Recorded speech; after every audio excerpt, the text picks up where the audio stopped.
Well, hello again. This is the final podcast for America at 250 History. We want to thank our great friends here in the Yale studio, Ryan McElvoy, Guy Ortlieva, and others who helped to produce, videotape, record all of these podcasts. In such fine spirits and good humor. And speaking of spirits, a member of our course today, whom I probably shouldn't name, gave us a great bottle of Italian wine, and we are toasting the end of our course. We toast each other. We toast each history. other. We toast anybody who's watching. We Collaboration with the Yale everything. studio. And we'll try to not spill any red wine on anything here while we're conducting today's podcast. But today's podcast is going to, for one thing, cover several parts of Bev Gage's most recent lecture on the 1980s, 90s, and into the 21st century, especially the political history of that period. And we have some other thoughts and questions we're going to throw around at each other before we leave all of this fun we've been having. Today was our final lecture, which we did together.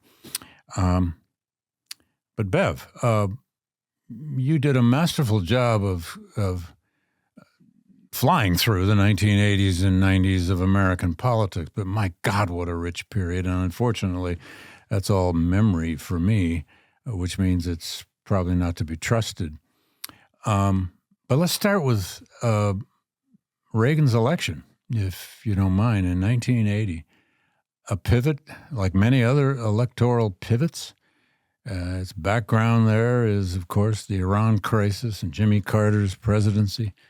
But Ronald Reagan comes to the presidency, this, at the time anyway, right-wing conservative, former governor of California, and conservatism was having a wave.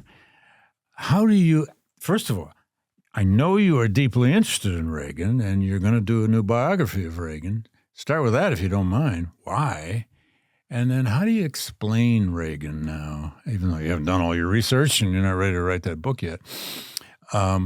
But how should we be remembering Ronald Reagan after you explain why you want to write his biography? Well, this is a lot, and I should say, I'm starting, so these answers could change over the decade or so that it will probably take me to do the actual research and writing, which is how these big things go. I guess there were a couple of things that seemed really interesting to me about Reagan. One is that, as you're saying, he is a figure who's making this transition from memory to history right now. And so there are obviously lots and lots of people who have living memories of the Reagan years or of Reagan as a figure, but we're also beginning to get enough historical distance that all of these new archives are opening, and a lot of the people who worked closely with him are contributing their stuff to libraries. And so there's just a whole new way in. And I also think, a lot of the literature, not all of it on Reagan, but a lot of it has been written by people who either really love him or really hate him. And so that's an opportunity for a scholar to come in. Makes a figure interesting just to start with. Exactly. My own interest, besides all the obvious things, is that I think Reagan is the figure who, to me, best gives me a way into what I think is one of the central features for thinking about the 20th century, which is the way that these battles over communism and anti-communism structured the whole century. And it makes the 20th century different from the 19th century, and it makes the 20th century different from the 21st century. And Reagan is just in that from the moment he's born to the moment that he dies in the early 21st century. And it gives you an interesting way into the 21st century, right? Because now he's being framed and reframed and used and reused in all kinds of creative and distinctive and often interesting kinds of ways. So that's a nice sort of opening for you to look ahead as well as looking past. Right. And he's a figure that even among historians people are still debating his significance, right? That's the fun thing. I mean, this is true of all history, everywhere, every time. But once you start getting into the 80s and 90s and early 21st century, even the first draft of that history really hasn't been written, at least not in a comprehensive way. And so he's being reinvented all the time in our politics, but also in the way we write history. And the first kind of assumptions that historians made was, and my lectures reflected this a little bit, that you had the period of the New Deal and this kind of period in which the Democratic Party was really the dominant organizing party, its ideas, its structures, its people, from the 1930s up to the 1970s. Out of the crises of the 1970s, you get something new. And for a long time, historians were talking about this thing called the age of Reagan. Right? That from 1980 onward, you had these... He got an ism after his name. Exactly. Not You had all of these them do. sets of ideas that, again, love him or hate him, you were just trapped in the world that was made in that moment. And now, of course, the question is, oh, wait. Have we ended? If you thought that was true, are we now in some different world? Are there continuities? Which piece of that do you want to emphasize and think about? Could I get you to reflect a little on some of those isms? He was going to end big government. He ran against government. He also ran against the 60s. Feminism, civil rights. Other isms. Pretty openly. And yet, big government grew bigger. I mean, and even though he got elected twice, and the second one, a landslide, much of what he promised he couldn't do. But nevertheless, there he was. This is one of the great puzzles of politics in the 1980s, and particularly of thinking about Reagan, is that he has very clear ideological views coming in. He's the product of a movement that says, we're about this set of ideas. This is what we believe. This is what we want to do. But of course, it's actually very different to govern than it is to campaign or to sit around on a podcast or to write books. Right? Those are very different enterprises, and I think that's part of that story. If you look at the politics of the 1980s, you can see that even within his own alliances, his own movement, his own coalition, people were really frustrated by this, right? I mean, the religious right got very mad at him very quickly because he was, in fact, not delivering on things like abortion. He would say one thing, but actually not produce a whole lot else. Part of what we're looking at here, too, is the fact that he was an actor. So on the one hand, you have someone not delivering, and on the other hand, you have someone in a performative sense who's doing a lot in a successful kind of a way, right? That component in a different kind of way. It's not to say that presidents generally aren't performing in some way, but he had a particular literally actorly kind of a way. He was the first show business president.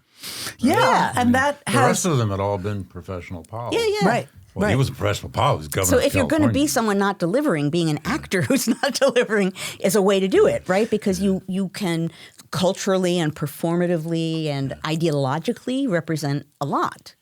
And he understood himself to be in that role. He was not a micromanager. He was a real delegator, and he understood himself as being in this public role. He actually had this. There's a great scene. I forget who the newscaster was, but they said something like, "Well, Governor Reagan, you've mostly been an actor your whole life. How do you know how to be president if you've only been an actor?" And he said, I don't know how you could be president if you weren't an actor. Right? And I think that good is retort, true. Yeah. He was very good at that sort of thing. Yeah. But it is also has something to do with the way in which the presidency, because of film, because of television, really has become more performative over time. And then the changes in the way presidential candidates were selected that came about in the 1970s, which is to say, it used to be a very insidery process at the conventions. In the 1970s, you start getting binding primaries, and it actually then allows for people to come in from a little bit outside of the hierarchy. Reagan is one. Obama is another. Trump is one as well. I don't think any of those people would have gotten their party's nominations if it had just been a kind of convention floor fight. Right. These were products of movements and popular surges, and it's really very different. And performance, exactly. In a real sense. Exactly. Well, even Jimmy Carter, before Reagan, went out and won the primary by door-to-door, walking around. Yeah, Jimmy Carter is the first candidate who came out of that new primary system, right? And he, too, was an outsider at the time.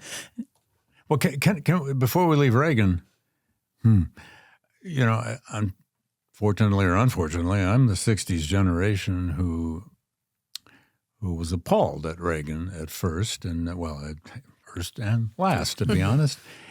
Because in so many ways the politics of reaction. When it was reaction to what everyone thinks of the 60s, and it had its excesses and its craziness, but there were great changes, and they were all still developing their course in history. Everything from women's rights to affirmative action to Indian rights, Native American rights, on and on and on. He wanted to reverse all that, or so the rhetoric said. The biggest joke going around about Reagan when he was elected was that there was going to be the new 3-baby law, that all went. You don't remember that, I do. Every woman was going to have to confirm whether that's true in the historical record. Look for it. But it was out there. I mean, I'm sure there was no genuine plan for the 3-baby rule. But anyway, I was in Madison, Wisconsin, a radical town in graduate school, which means a total bubble and way out of touch. But Reaganism was reaction politics, reactionary politics in so many ways, which sets up or picks up and then sets up what you showed in your lecture is yet to come with the Pat Buchanan and with the turn to conservatism. There was still an old-fashioned traditional Republican Party, but the conservative movement was so fueled by Reagan in Reagan's years, and we're still living it, I think, aren't we? And I wonder, Bev, related to what you just said, being that assertively, we're going back, we're taking it all back, we're reacting against, seems to me that when you're doing that aggressively and assertively, and in his case, he's trying to do it like charismatically, part of the impact of that is then to inspire people to respond against it, right? If you're going to do that and you're going to make that kind of assertion, by definition, it's going to rile up opposition and fundamentally reframe and change politics in ways that, that person probably doesn't intend. Is that part of the sort of unpacking of the Reaganism? Well, I think one of the things to be sorted out about Reagan as a figure and then about the politics of the 1980s is this combination of reactionary politics and forward-looking politics, right? He is the original "Let's make America great again," right? Which is a backward-looking. Morning again in America. Right. And then he has that morning. Was the slogan they used. Morning in America in 1984 was his big campaign, which is actually different because morning is the beginning of something, right? Morning is forward-looking. I will say. Yeah, 1984 Reagan was not about to tell you about George Orwell. No. But in any case, I think he is an interesting figure because he's a combination of a certain kind of reactionary politics, a certain kind of sunny optimism, which for many people is the outstanding feature of his persona, his self-presentation, his narrative about the United States, right? That this is one of his big claims, that it's not a country in decline, it's a country at a moment of rebirth. And even Democrats that rebirth admitted idea, that. Right. Because he comes right after Jimmy Carter, who was Mr. Malaise. Yeah. But if you're not included in the sunny morning right, then all your hackles are going to go up, right? You're going to suddenly, possibly in a way that you didn't feel beforehand, are going to feel outside, or that you're being made to feel outside in a different kind of way. I mean, that's, partly my experience of, I was starting college when Reagan is coming to power, and that was my experience was, hey, wait a minute. Yeah. Like, wait a minute, I'm not you being can't turn that around. included. I know, exactly. Like, wait a minute. And I wasn't thinking about politics that way before, but it awakened something in me. Sure. How could it not, in a way? Well, for the record, I was in third grade at the 1980 election, but Shut up. Reagan actually swept my third grade class poll with an even greater percentage than he swept the country. Well, I was in graduate school and threw my vote away, but we don't. No, have wait, to go third grade graduate school, college. Yeah, I love our generational sweep. We're going to come back to that later. Yeah. Well, I have to hold up the old folk here. Anyway, but yeah. Well, I would say, especially one of your outsider groups, of course, are African Americans who have just experienced barely a decade after the Civil Rights Movement these huge, epic changes in America, in life, in law. And Reagan was, I don't know what the historiography right now must be interesting on this. At the time, to me, there was no doubt he was the most racially divisive modern president ever. Until now. But he stoked racial division very openly, pushed all the buttons, and it worked. Southern strategy. This is where that came from. On the other hand, and he got caught up in foreign policy scandals around Contra. But also the Cold War is going to end, well, not on his watch, but just after his watch. So there's that whole side of the anti-communist side of Reagan, which of course is now part of the legacy, right? Reagan ended the Cold War. Is that true?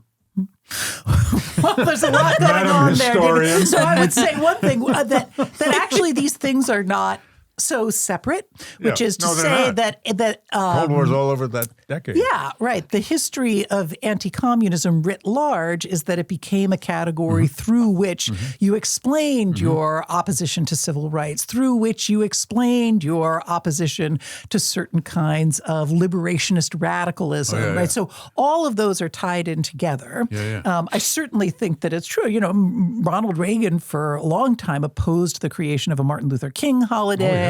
You know, there are any number of both symbolic and real Didn't want ways the Vietnam in which. Memorial. Is that right? I actually didn't know that. Okay. Okay. All right. Neither did Bush. Oh, interesting.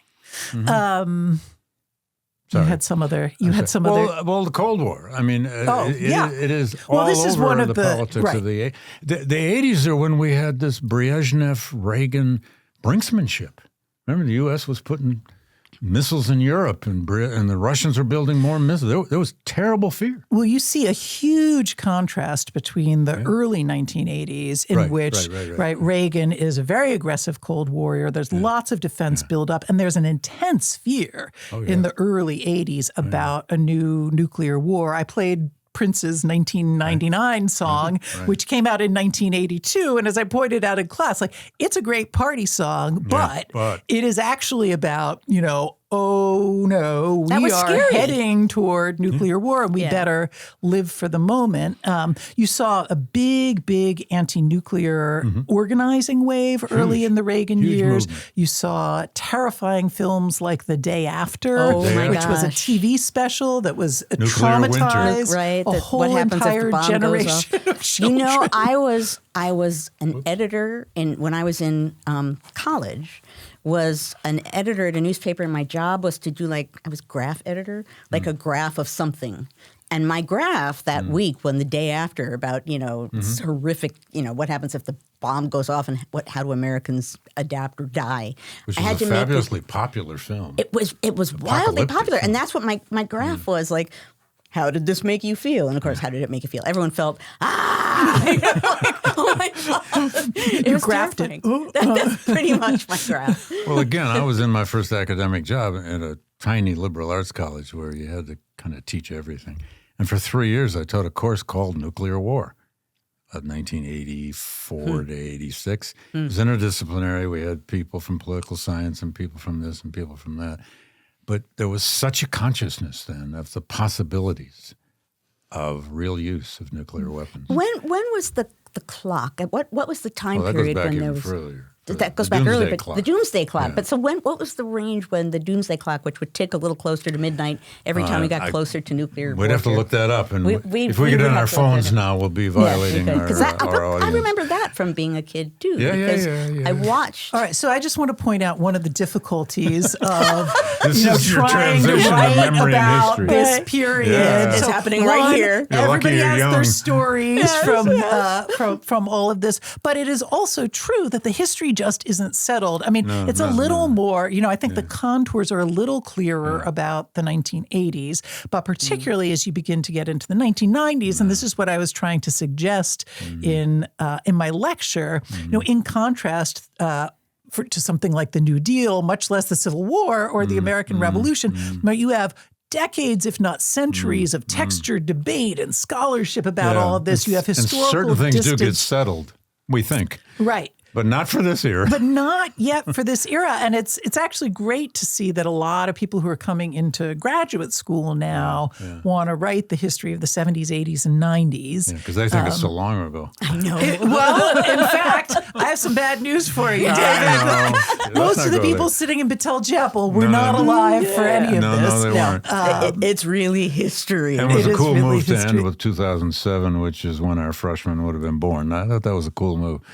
There were some kids. I saw them. They're not kids. They're fully fledged adults. They're full-fledged adults. But I watched a few of them when you said that, kind of going, wait a minute. Anyway, okay, the Cold War does end. It ends actually on George Herbert Walker Bush's watch, but this idea that Reagan somehow told Gorbachev to take that wall down and it came down, it's not that simple, is it? Right. It's not. It's certainly not an all or nothing proposition in which a great speech was made and events ensued. And in fact, I think one of the big questions is how much influence the United States, any United States policy, really had over that, and how much you're talking about structural and internal cultural forces within the Soviet Union itself, resistance within the Soviet Empire. I mean, there are a whole host of things. So and Americans culturally claiming that, of course, it was their influence, right?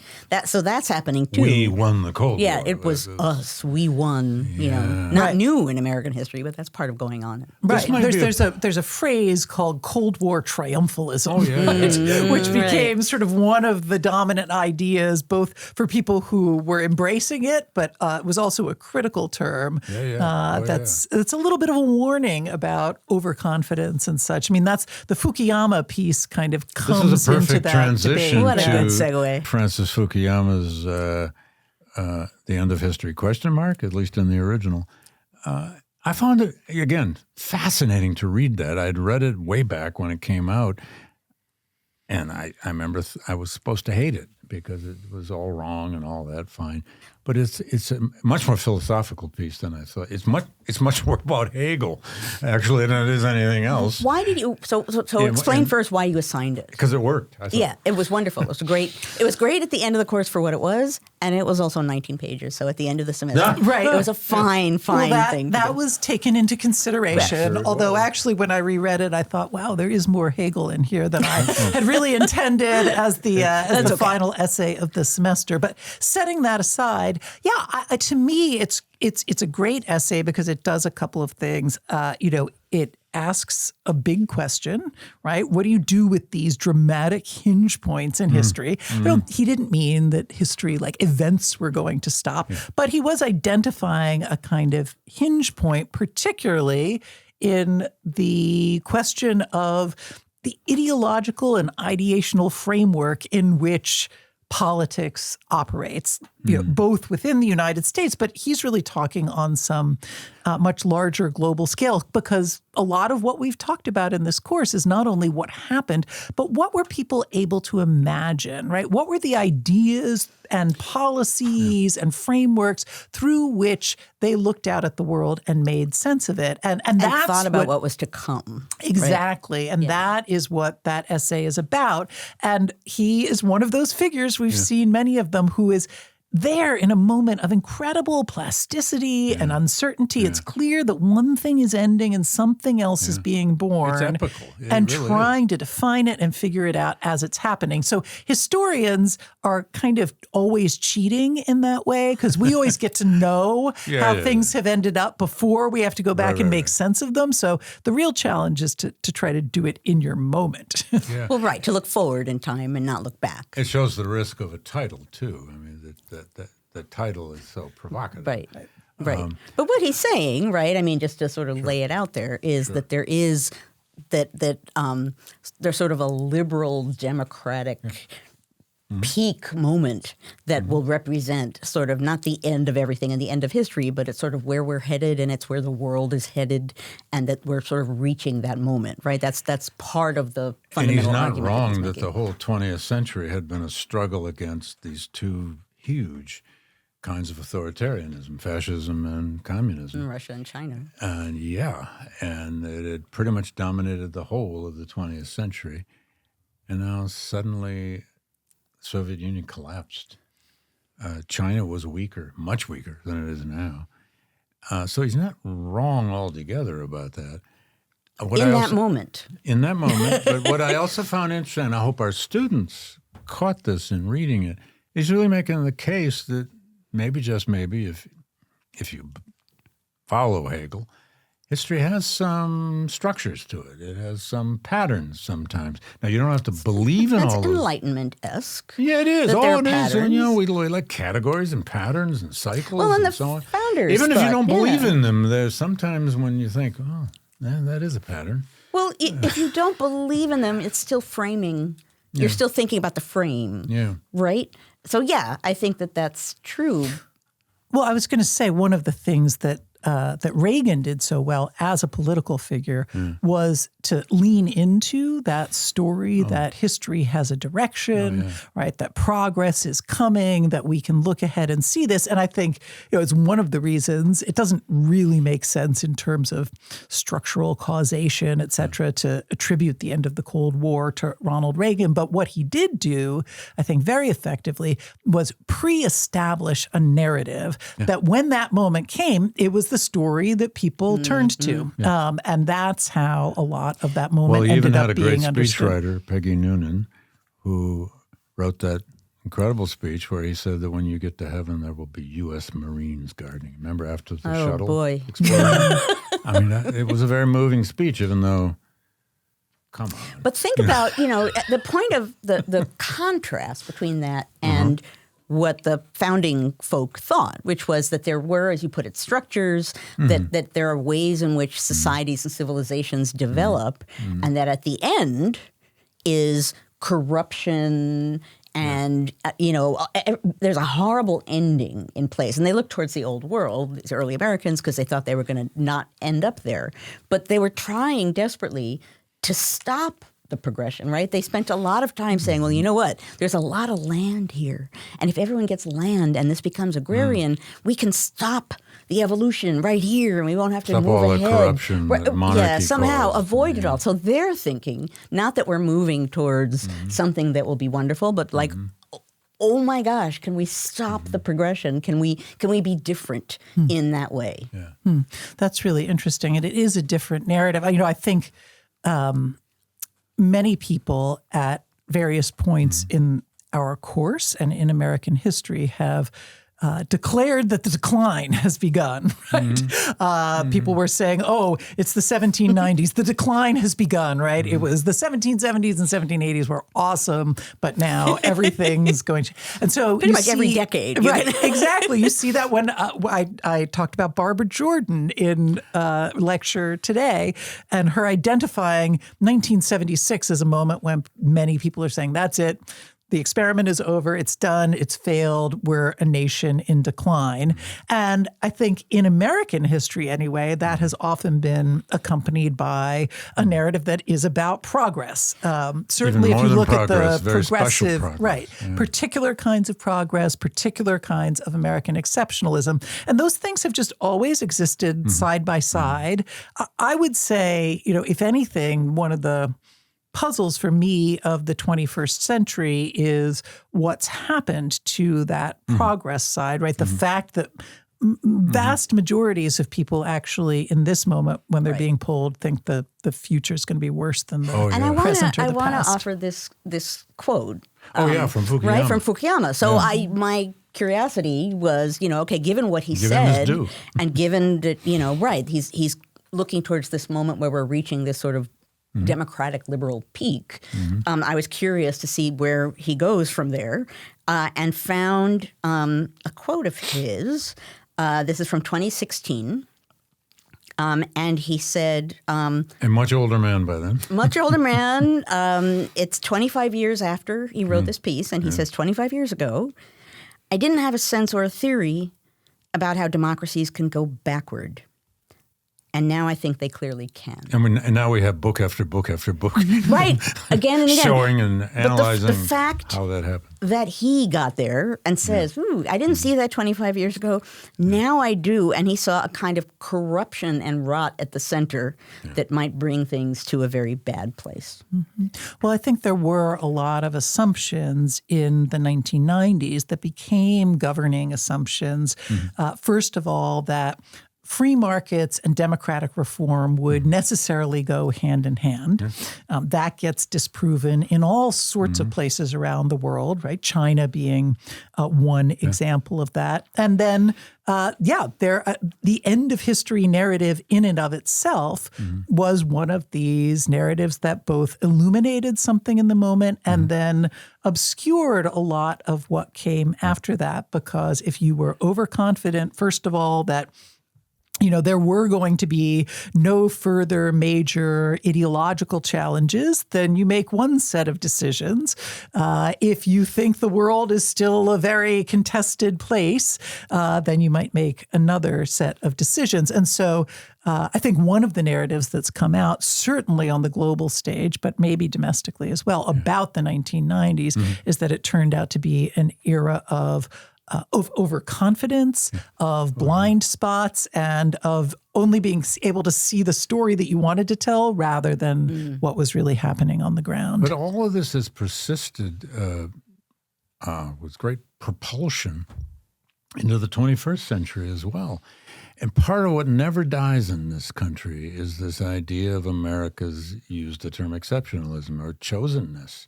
Specialness. Well, all the way back before we were America. Absolutely. City on the Hill. City on the Hill back to Winthrop. But there's a lot of millennial thinking at the time of the American Revolution that America was this special creation. I mean, it was a pretty unusual, break all the rules, right? Pretty unusual republic they were creating here.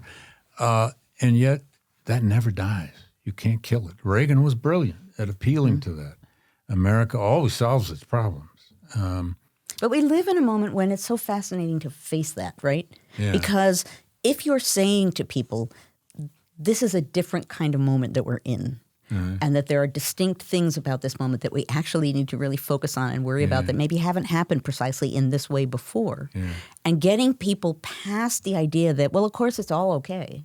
It's always been okay. We're us. It will be and it will be okay, and things end up good for us because we are who we are, American exceptionalism. That, what I've been fascinated by in the last, 2 decade, has been the degree to which that sticks around with such power that no matter what's going on, it's sort of in front of people's faces. Well, it's us, but it's us. But it is something also, on the other side of that, is it's something Americans, broadly speaking, don't want to live without. It's terrifying to think, well, maybe this experiment has no particular end place. And then who are we? Has no direction. Right. Who are we? Except what you make it. Right.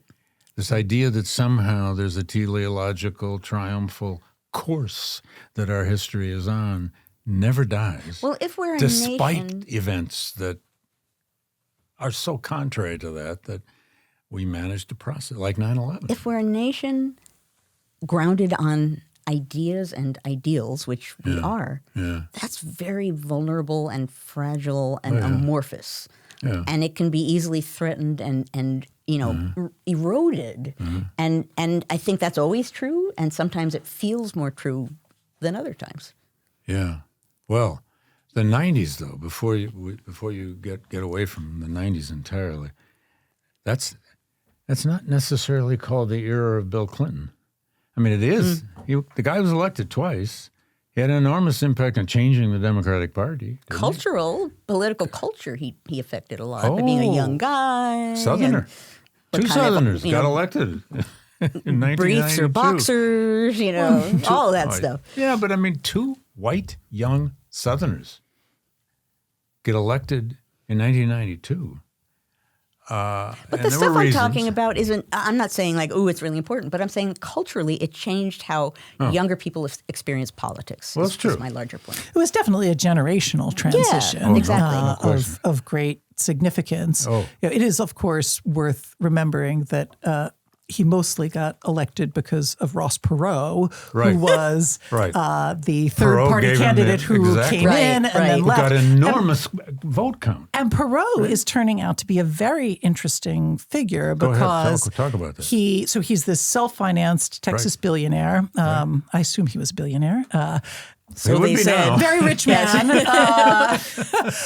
who entered the race actually, putting opposition to NAFTA, opposition to this 90s neoliberal consensus around open borders, free trade, globalization, right? That was Ross Perot's central feature. And he had quite a lot of support for a third-party candidate. Mostly from Republicans. Right. And so that's one of the reasons that his presence in the campaign actually is what puts Bill Clinton into office. Ultimately, he splits that vote. But it's also interesting because, for a while it seemed like, Ross Perot was this sort of quirky figure with his big ears and his like chart presentations on TV. And his squeaky voice. Right. But now actually a lot of the things that he was talking about are having a huge comeback in American politics. And you could say the same thing about a figure like Pat Buchanan in the early 90s. I showed in lecture a little clip of Pat Buchanan's famous culture war speech from the Republican National Convention.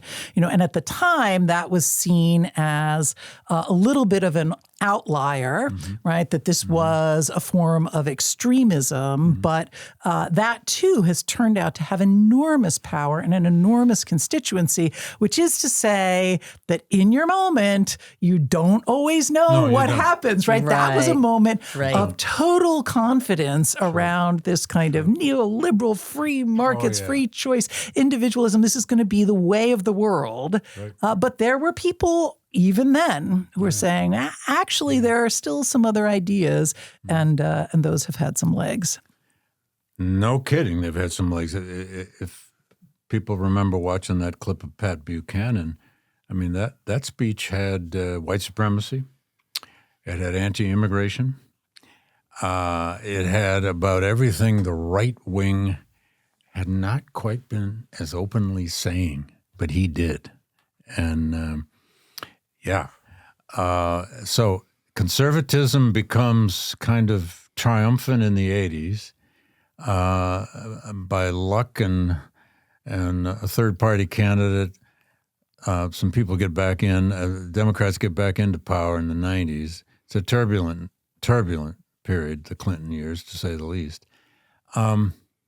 You mentioned in your lecture the Bush v. Gore election of 2000, but that's a hinge too. Today, everyone is discussing and polling and complaining about the sheer cynicism about politics. Now, it's not possible to date the exact beginning of this cynicism, but why not the 2000 Bush v. Gore? That was certainly a hinge moment. We've had a lot of hinges in this course. That's a big one. A lot of hinges, but that is a big one, right? Because everyone, I mean, you can't attract more attention than a presidential election that couldn't be decided. Right. For 35 days or whatever it was. Which is really interesting because the election of 1800 was very similar, couldn't be decided. It went for, I think, 36 votes. It actually was weirdly similar. And in both cases, the question was, now what? Like what happens next? How does it get divided? Where does it, the Supreme Court? At least they didn't let the Supreme Court pick the president. No, but for 35 votes in Congress, they were trying to figure it out. Well, at least Congress was doing it, which is what representative, which is what the Constitution says, I think. Anyway, sorry. Yeah. Well, I think so. It's obviously an election that had real political consequences. I also think it's an election that set two important things in moment. One is the fact of close elections itself. So I think it's become so normalized in the 21st century that elections are these incredibly tight races. That is actually quite anomalous. I mean, the late 19th century looked like that as well. Well, and in the middle, they had that for Congress, right? In the middle of the 19th century, they were always like, we don't know who won. No, we won. No, they won. There have been other moments, but presidents. Right. And if you look at the 20th century, most presidential elections are landslides of varying degrees one way or another. And that has been less and less true in the 21st century. So I think the 2068. Huh? Except for 68. There were some close ones. 1960 was razor thin, right? So these are generalizations. Chicago ballot boxes. But I just want to warn some people. We've made some generalizations in this class.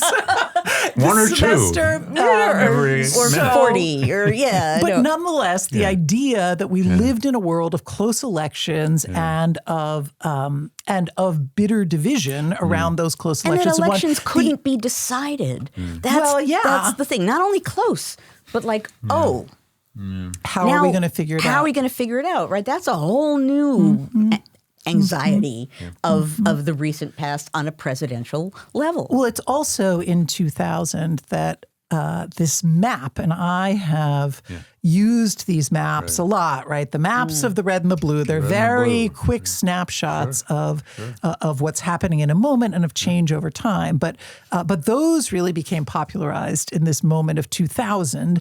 And they're convenient. We use them for lots of reasons, but they're also really, I think, quite dangerous in certain ways because they tend to present most places as being either one or the other, right? Everyone, when in fact, in most places in the United States, you've got very mixed communities. We live people in a voting purple in lots world. Of right. Well, Dems will sometimes get 45% of the vote in Texas. So the imagination of the country's politics, both the actuality, but then also the imaginative world that comes out of the year 2000, I think is really, really important. That was even my experience of the most recent election. I was sort of sent out to talk about democracy in lots of different places before the election. And, we all saw and imbibed the partisanship and the division and everything that you talked about, that everyone else has seen. What surprised me being out and about in, Michigan, I spent a lot of time in Michigan, was that people weren't necessarily divided that way. They were curious. They had questions. They took sides, but they weren't the world. There was much more complexity and a willingness. Right. It was different from what we would all assume based on everything that we inhale and see from the media. That's really one of the reasons. So I've mentioned my road trip book coming out in April. You can all read it. But one of the reasons that I wanted called "This Land Is Your Land: A Road Trip Through U.S. History." But I wanted to kind of get out of my own space, right, and encounter and ask and have some of these more direct conversations. But I also thought that history might be a way for people to be curious about each other and to be curious about the experiences of people who are a little bit different from you. Because one of the things that I find so unappealing about our political culture in this moment is its scorn for curiosity. And for historians, for anyone who is going to have anything interesting to say about the world, for citizens, right? Curiosity is one of my highest values. And so a little bit with the road trip book, I thought, well, if people can't bring themselves to be curious about each other in this moment, maybe they can be curious about the people of the past and about, the places that the past happened. And that almost makes you, I mean, you made polarization one of your 3 big themes in one of your lectures, which was great. And where does it come from? The 90s, although even before that, but it's the 90s that brought us almost all of our culture wars. We had huge fights over history standards. We had huge fights over museum exhibitions, abortion, so many other issues in the 90s. Higher education, all kinds of ways. Many, many issues. And I actually teach a course here now called The History Wars, and it turns out so much. It could be a course just on the 90s because it launched so many battles over the past. But, polarization is our word for this now. It does make you wonder how much of that is kind of grassroots bottom up. How much of it is sort of top-down politics because our politics has become so nationalized with the media universe. It's a shorthand Well, in its way, and yet right? we really are divided. We are divided, there's no but question saying about it that. breaks down into polarization, Yeah. that there are two sides and it's easy that you can see the two sides. That is true to some extent, but I think that simplifies things in a way that makes it feel more us against them in the favor of people who want it to feel like us against them. Well, I tend to think that at least part of what's happened with polarization, look, we've had a whole 250 years of American history we've been talking about. People have been divided about lots and lots of things. Maybe most divided right after the beginning. I mean, But certainly very. your 1790s. Yeah. I think what is different about our moment is that some of the mediating forces and institutions that were supposed to be there to manage these divisions now are reinforcing them.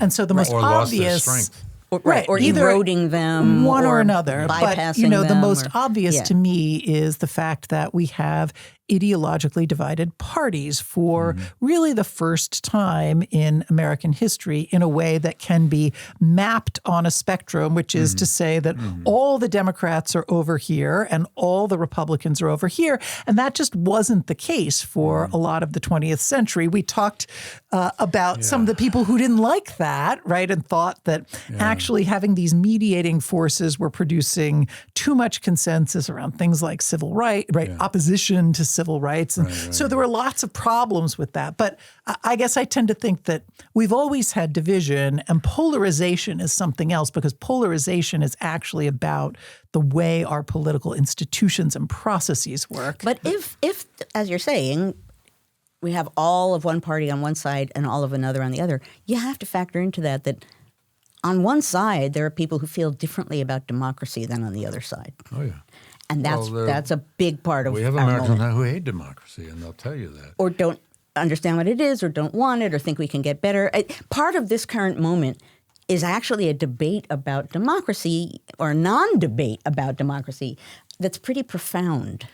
I'm not sure it's always such a simple division, but we're making generalizations. I'm saying concern and debate and emotion and everything else about democracy in this moment is a big part of this moment. There's a persistence to this question you've raised, though, and it's in the historiography. It's in what historians do. I mean, one of the big debates about the 1850s, so divisive as it was, obviously it was divisive. We were polarized in the 1850s. It didn't end well. But part of that historiographical debate has always been, was this about real issues, or was it, as some said, just unctuous politics?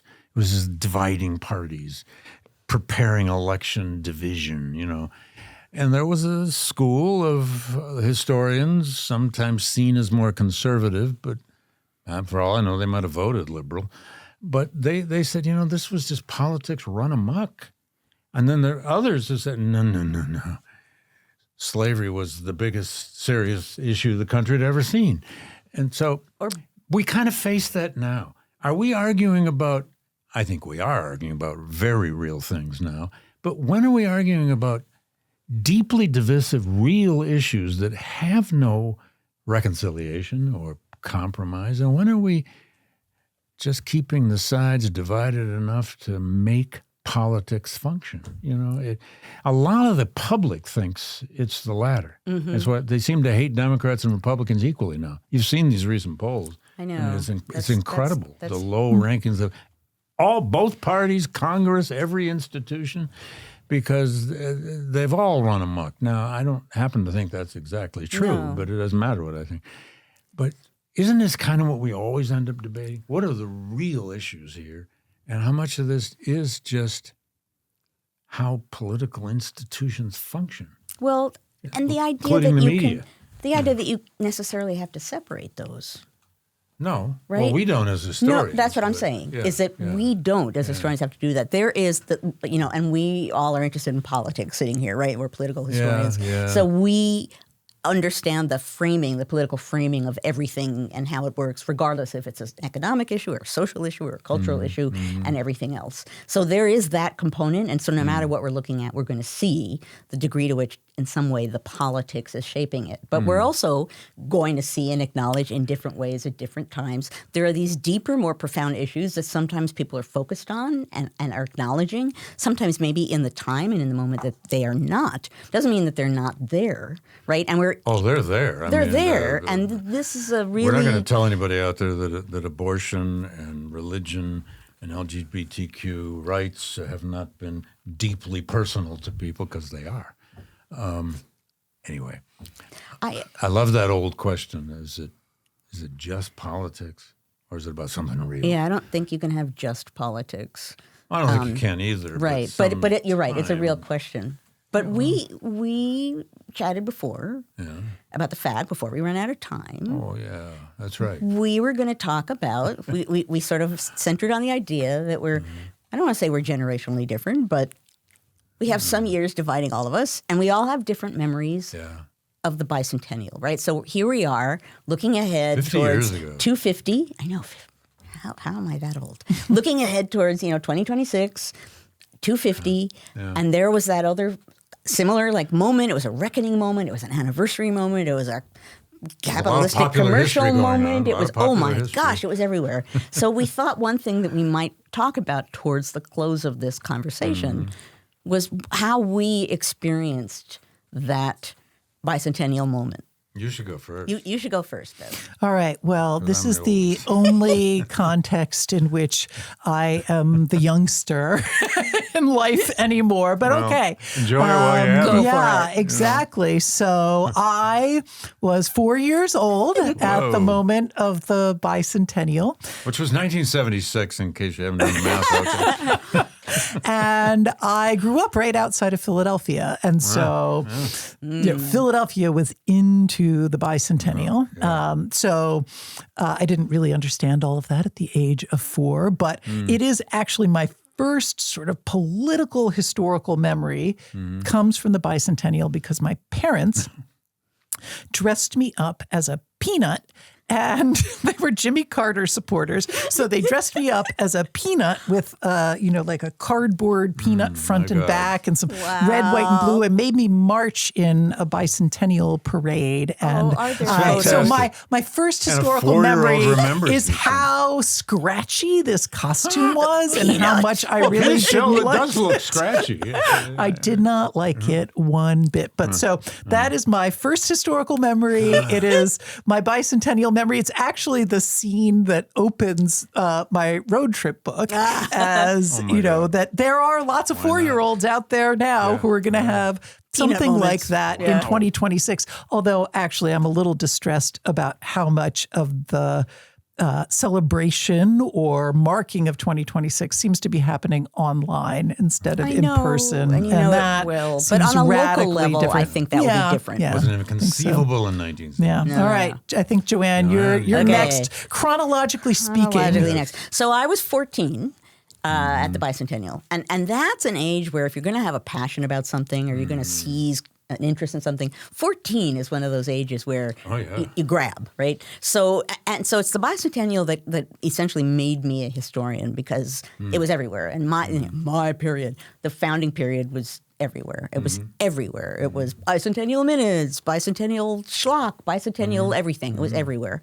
So you couldn't escape it if you wanted to, and I didn't want to. But I experienced the bicentennial in two ways. And one of them was sort of superficial, I guess, but I wanted to somehow take part. And the other one actually, at the time I didn't understand it, but now I do, was a little deeper. So the superficial one was, like, I wanted to do something for the Bicentennial. Like, I actually went to see, like, they had the little Bicentennial train you could go, and they had documents. Like, I did everything I could do. But those were kind of... Did you go see the musical, 1776? David. How many times? I know the entire soundtrack. I know the entire soundtrack. I sponsored it in the high school I was teaching at. I know it from an 8-track tape player with the 8-track clicks built in, I swear. But anyway, apart from that, I wanted to take part personally, above and beyond that. Mm-hmm. And so I don't know if you remember, everyone was painting fire hydrants. Oh, yeah. So I went with my brothers, and we painted the fire hydrant across the street from our house in Yorktown Heights. Red, white, and blue, 1776 to 1976. There's a really embarrassing picture of me with like 2 long ponytails behind the fire hydrant. So that was like, okay, now I've done my part. Yeah. But the part that affected me then and still does is I knew that at noon on July 4th, bells were going to be rung all around the country because supposedly that was the moment when the Declaration of Independence was signed, which it isn't. It wasn't. They made that up. Historians. I know. They're always just picking so they made it up, but I didn't know that at the time. At the time, what I thought was... It was a good makeup. I thought was that there was going to be this national moment with bells ringing, and I went outside to hear the bells. I went outside to hear the bells, and I thought about the fact that this was a big country in a way that I had not before that point. And so my memory of the Bicentennial on a more profound hear the level. bells? I did hear some bells. Oh, you did? Okay. I did hear some bells. And even if I didn't, I would have made them up. But I did hear some bells. But it was more the idea that there was something national going on that I just hadn't thought about things nationally before, right? So that Bicentennial, in addition to grabbing me by the history collar and yanking me into the profession in some way, it made me think about the United States in a different kind of a way. This is one of the things I'm fascinated. I hope it's not all online. But I want to watch and see how particularly younger people are going to experience whatever the heck is going to be going on next year and how it might be shaping them. Because that kind of thing, I can attest, can have a really powerful influence on how you understand your place in the nation and maybe even in the world. Well, there may be, as there was in 1976, alternative bicentennial rallies there was at Concord, remember? It was the sort of and there should radical bicentennial. There should be all kinds of commemorations and non-commemorations. I'll try to make mine quick. I was 26 or 7. I was a high school teacher in Flint, Michigan. I made sure that as many people as possible were wearing their 76 medallions. We did our own bicentennial minutes on the PA system of the high school. I led that too. I even wrote the damn things. I also took 50 students on a week-long field trip. You brave man. I know. You have to be in your 20s to do that. To Boston, Philadelphia, and Washington in 7 days from Flint, Michigan. Most of these kids had never been out of their own state, much maybe their own city. So that was extraordinary, and we saw many exhibitions that were special and so on. But I'll leave you. It goes back to politics. I'd forgotten this. On the night before the 76 election, literally the night before the election, Jimmy Carter and Walter Mondale ended their campaign in Flint, Michigan. Gerald Ford, they're running against Ford, it's his home state. They were going to knock Ford out in his own state, and they did. But they ended it in Flint at what was then known as the IMA Auditorium. This was a big auditorium that 5,000 people downtown. I took a bunch of my students. Now today, you'd probably get in trouble for this. I took a bunch of my students with our green Carter posters to this event. And there they were. Happy Days Are Here Again was playing, as it always does at Democratic events. And in walked Carter and Mondale down the main aisle, and they gave their speeches. And everyone was screaming and hollering. And the next day, he won the presidency. But for this Georgian to end his campaign in my hometown, man, that was cool. But the last thing I'll say about the Bicentennial, and it'll be very interesting to chart this at this moment, and you're out there on the road with this new book, road trip book. The Bicentennial was a very contested thing. and especially in the wake of the 60s and civil rights and so many other rights movements. And people who wanted their stories to be a part of it and who were being prevented. But it also gave people who were 60s people who had been so influenced by all the rights movements and the changes a chance to be patriotic. I remember feeling that distinctly. Here I was taking all these high school kids to Philly, to Independence Hall, and all these places, and we're singing patriotic songs. And I mean, 5 or 6 years ago, I probably would not have sung patriotic songs. It makes you think about because your of country. Vietnam. It folks. makes you think about your country, and in a moment where everyone is thinking about the country, you reckon with it in a different kind of a way. There's scholarship on this now that argues that the Bicentennial and the way that it swept popular history across the country had a lot to do with processing the agony of the Vietnam War. Oh, that makes perfect sense. And the agony of so many other things about the 60s.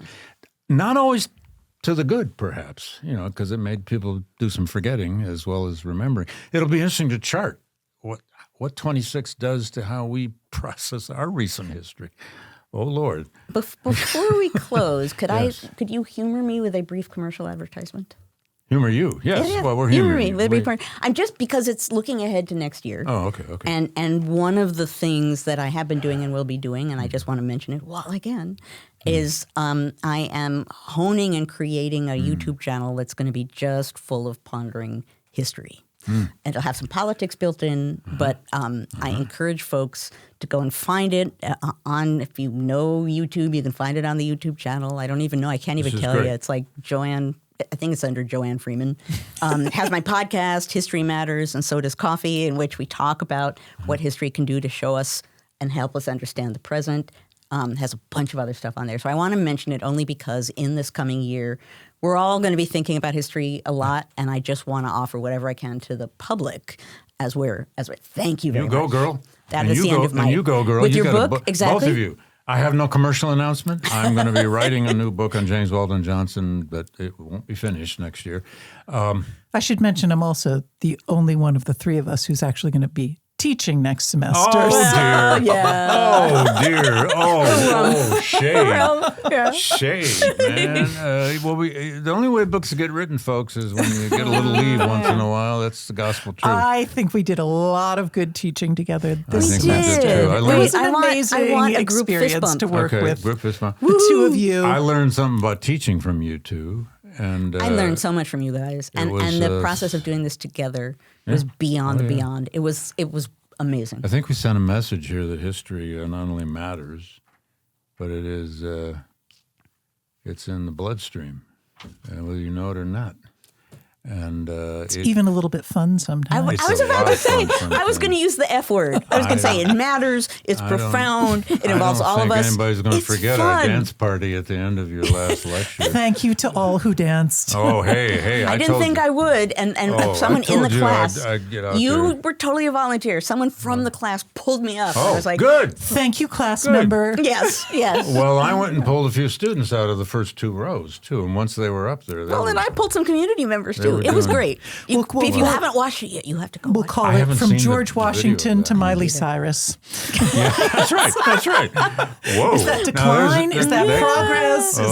That is... But I want to thank you guys. It may be linear. I'm not sure if it's I want to progress. thank you guys for the experience of this semester. I want to thank the students in the community. I want to thank Yale and the folk who sponsored the Devane lecture. And I want to thank the students and the community who made this such an amazing experience. They really showed up. And They sure did. I don't know, maybe we'll live to do this again somehow, somewhere. Or maybe we'll just do it up there where there are Marine Guards. I don't know. And so we ended with death. So here's to life and death. to the To history. to the survival of serious history in the United States. Thank you all for watching and all through the semester, and see you next time.